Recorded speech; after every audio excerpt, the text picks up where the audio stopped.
Clip number 807۔ اس clip میں قرآن پاک کی سورہ طٰہٰ کی آیت نمبر 23 سے 28 تک کی تلاوت، ترجمہ اور تفسیر قرآن صراط الجنان آپ سماعت فرمائیں گے۔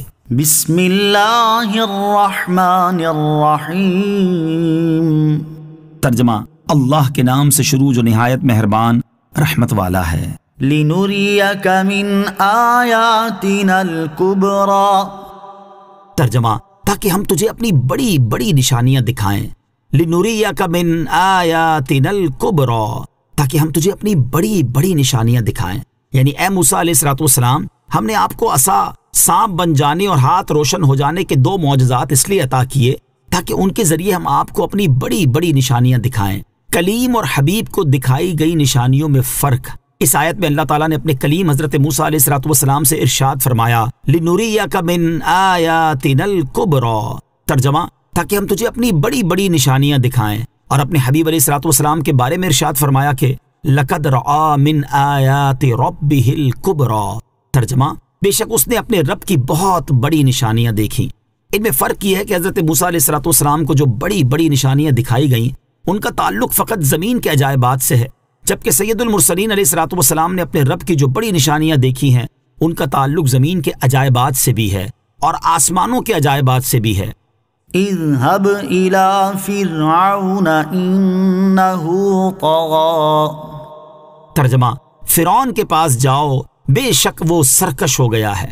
اذهب الى فرعون، فرعون کے پاس جاؤ۔ ارشاد فرمایا کہ اے موسیٰ علیہ السلام، تم ہمارے رسول ہو کر فرعون کے پاس جاؤ، بے شک وہ سرکش ہو گیا ہے اور کفر میں حد سے گزر گیا اور خدائی کا دعویٰ کرنے لگا ہے۔ حقیقت میں تو حضرت موسیٰ علیہ السلام کو فرعون اور اس کے تمام ماننے والوں کی طرف بھیجا گیا تھا، البتہ فرعون کو خاص طور پر ذکر کرنے کی وجہ یہ ہے کہ اس نے خدا ہونے کا دعویٰ کیا تھا اور کفر میں حد سے گزر گیا تھا۔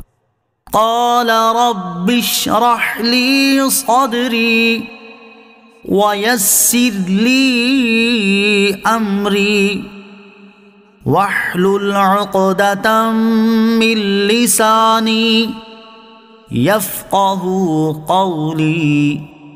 ترجمہ: موسیٰ نے عرض کی، اے میرے رب، میرے لیے میرا سینہ کھول دے اور میرے لیے میرا کام آسان فرما دے اور میری زبان کی گرہ کھول دے تاکہ وہ میری بات سمجھیں۔ قال ربی، موسیٰ نے عرض کی، اے میرے رب۔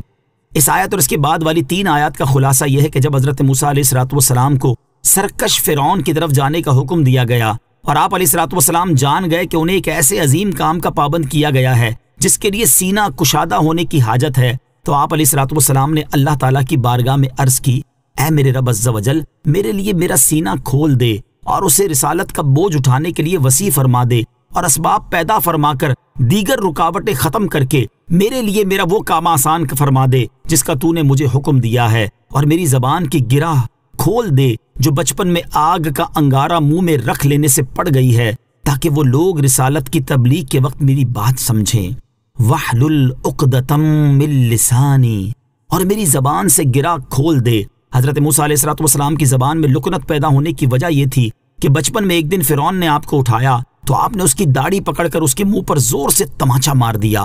اس پر اسے غصہ آیا اور اس نے آپ علیہ السلام کو قتل کرنے کا ارادہ کر لیا۔ یہ دیکھ کر حضرت آسیہ رضی اللہ تعالی عنہا نے کہا، اے بادشاہ، یہ ابھی بچہ ہے، اسے کیا سمجھ، اگر تو تجربہ کرنا چاہتا ہے تو تجربہ کر لے۔